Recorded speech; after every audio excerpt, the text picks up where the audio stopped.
La Semaine de la santé mentale se poursuit jusqu'au 11 mai partout au pays. Le sujet sera abordé de toutes sortes de façons et sous plusieurs angles, dont celui de l'épuisement professionnel. Christine Chartier, ergothérapeute en santé mentale, est avec nous pour en parler. Bonsoir, Madame Chartier. Bonsoir. D'abord, l'ergothérapie en santé mentale, c'est un métier qui est peut-être un peu méconnu. Comment vous pourriez le définir? Alors, l'ergothérapie, que ce soit en santé mentale ou en santé physique, on regarde comment une problématique de santé ou une situation de vie a un impact dans le quotidien des gens. Alors, on vient travailler au niveau de toutes les sphères de vie pour rééduquer et remettre le bien-être là, dans l'ensemble de leur vie. Ce qu'on appelle l'approche holistique. Exactement. Voilà, bon, j'ai bien fait mes leçons. Vous êtes aussi auteure conférencière. Vous offrez depuis quelque temps, ou vous offrirez bientôt, là, un atelier conférence qui porte sur l'épuisement professionnel. C'est une problématique là, qui est quand même très courante, qu'on voit de plus en plus. Comment on reconnaît d'abord les signes de l'épuisement professionnel? Mais en fait, j'aime bien prendre un peu la métaphore de me faire le comptable énergétique. Oui. Parce qu'en réalité, je le compare souvent à la faillite. Oui. Alors, la faillite financière, bien, on se couche pas un soir puis on est en pleine santé financière puis on se réveille le lendemain matin puis on est en faillite. Alors, il y a beaucoup de signes précurseurs. Puis quand on travaille avec l'épuisement professionnel, c'est exactement la même chose. Puis on parle d'épuisement professionnel ou des fois, c'est de l'épuisement personnel. Exemple, les proches aidants, tout ça, c'est pas juste... Ça découle pas seulement nécessairement d'un problème professionnel.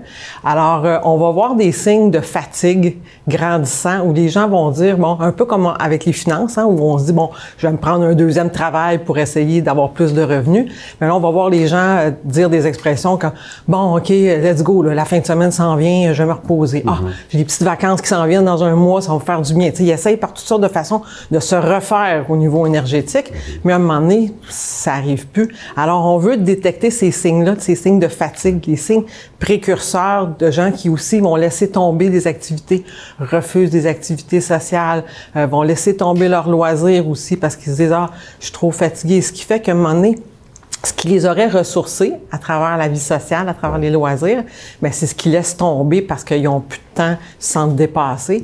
Et quand on voit ce déséquilibre-là s'installer dans la vie des gens, c'est des signes vraiment importants qu'il ne faut pas laisser aller sans se faire aider ou sans avoir des ressources. Oui, parce que si on ne réagit pas, quels sont les dommages là, qui nous menacent? Bien, en fait, les gens vont commencer à avoir des difficultés de concentration, des difficultés de mémoire, alors aussi des difficultés à fonctionner dans leur quotidien, une émotion plus labile aussi, des signes d'impatience. Alors vraiment le sentiment là d'être dépassé un petit peu.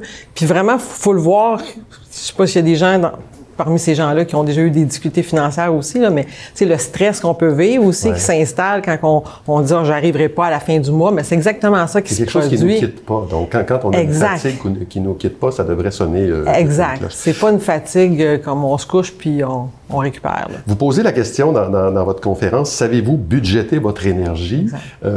Qu'est-ce que c'est une belle image, mais qu'est-ce que ça veut dire exactement? En fait, c'est que dans la conférence, ou qu'ils donnent aussi sous forme d'atelier un peu plus long, alors on regarde un peu comme on ferait avec des finances. On regarde, si vous regardez votre budget, vous allez voir comment ça coûte d'épicerie, comment ça coûte d'essence, etc. Alors, on fait la même chose, mais en énergie. Puis, on explore les 5 dimensions de l'être humain. Alors, la dimension physique, la dimension cognitive, affective, psychosociale et spirituelle, dans le sens, pas dans le sens religieux, mais dans le sens de juste spiritualité humaine. Et puis, à ce moment-là, on est capable de voir où va l'énergie. Alors, dans chaque dimension, ça a le potentiel d'être énergisant ou d'être énergivore. Alors, c'est ce qu'on explore avec les gens. Puis là, les gens sont en mesure de dire « Ah, OK, c'est là qu'elle va mon énergie. C'est là que je perds de l'énergie. » Et on peut après ça mettre en place des stratégies pour corriger le tir. Dépenser de l'énergie, tout le monde sait ce que ça veut dire, mais investir de l'énergie, c'est quoi ça? Bien, investir de l'énergie, en fait, je parlais tantôt des différentes sphères de l'être humain. Alors, on a la sphère où on travaille, famille, vie domestique, la vie sociale et les loisirs. Et au centre de ça, il y a l'humain. Alors, les sphères qui sont souvent les plus ressourçantes, où on va aller chercher de l'énergie, souvent je vais dire aux gens, si t'es pas au travail, quelqu'un va s'apercevoir que t'es plus là. Si tu fais plus rien à la maison, si tu participes plus aux tâches, ça va déranger quelqu'un. En vie sociale, si tu réponds plus à tes téléphones d'amis ou tout ça, ça va déranger quelqu'un. Mais les loisirs, tu peux cesser tous tes loisirs et ça dérangera personne, sauf toi. Alors, la sphère des loisirs, c'est la sphère qui donne 100% de retour en investissement sur l'individu. Et c'est malheureusement ce qu'on laisse tomber en premier. Quand on est fatigué, c'est ce qu'on laisse tomber en premier. Fait qu'il faut doucement développer un réflexe différent de quand on est fatigué puis qu'on se dit « Ah, laisse faire le cours de yoga ce soir, là, je suis bien trop fatigué. » Non, c'est ça qui va te faire du bien. Voilà. Il est là ton revenu. Alors, tout ça est contenu dans une conférence que vous offrez aux gens. Pour le moment, les gens doivent attendre que votre site web qui est en construction apparaisse, christinechartier.ca, et ils pourront s'inscrire à ces ateliers-là. Ben, Christine Chartier, merci beaucoup d'avoir été avec nous. Bien, ça fait bien plaisir.